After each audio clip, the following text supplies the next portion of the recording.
ko na shoot natin. Samahan niyo ako para mapakita ko sa inyo kung anong trabaho na shooter. Okay, let's go!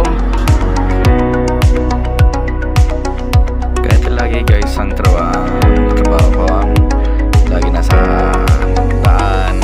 Pagkatapos ko mag-shoot sa isang client, takbo naman agad sa kabila. Paikot-ikot lang ako guys.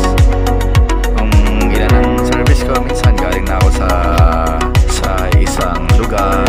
Tapos pag after ko naman sa pinabalitaan ko, babalik ulit ako ng kung saan ako galing. Ito ang isang kalaban ko guys, ulan.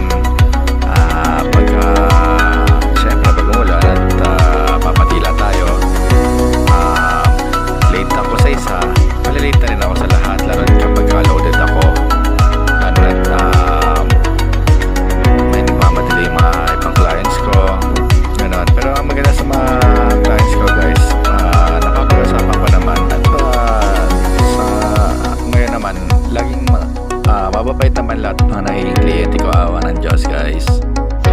Sobrang nag-enjoy ako guys sa work ko, at saka syempre dog lover tayo. Yun ang importante guys. Importante sa isang trabaho, masaya ka sa work mo at hilig mo, mas tatagal ka guys. Hindi ka magsasawa guys kung ano man yung trabaho natin. Buti na lang meron akong baong damit. Kasi guys, basang-basa na yung damit ko. Ito lang talaga ang problema pagka inabot tayo ng ulan sa kalsada. At higit nga pala sa lahat guys, kapag dog shooter ang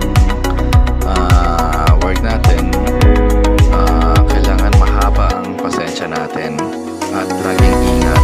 Kasi unang-una, hindi atin ang dogs, male and female. Then maiwasan natin ang disgrasya. Kasi syempre, hindi lahat na nahawakan natin ay mababait. Ayan, nandito tayo ngayon. Mag-shoot naman ng chow chow. Ayan sila guys. Kasama natin si Sir Charles. Si Sir Charles. Salamat kay Sir Charles. Pinayagan niya tayong kumuha ng video para sa shoot natin. Okay, start tayo. Ayan guys, tinatalian muna ng alat. Ayan guys, tinatalian muna yung bibig kasi medyo buti sila. Medyo may ugali ang chow chow. Pag kamali tayo, sigurado. Sentro.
natin lagi sa kaliwa yung lalaki. Okay pa. Ito pa halilitan. Yan.